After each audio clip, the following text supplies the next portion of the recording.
এ মা, এটা কি হলো? খুকু সোনাকে কোথায় এখন রান্না করে খাওয়াবো? চুলা বাদে এখান দিয়ে গর্ত হয়ে গেছে। এ দেখো দেখো, খুকু খুকু খুকু তুমি এখানে দাঁড়াও তো দেখি। এই যে এই যে এই যে এই যে দেখুন দেখুন বন্ধুরা, কি হয়েছে? খুকু খুকু ভয় পাইতেছে। আসে বাবা, কান্না করে না।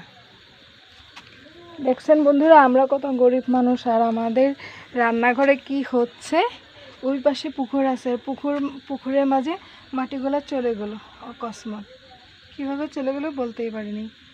মনে হয় জল পুকুরে বেশি হওয়ার জন্য চলে গেল। এখানে রান্না করি।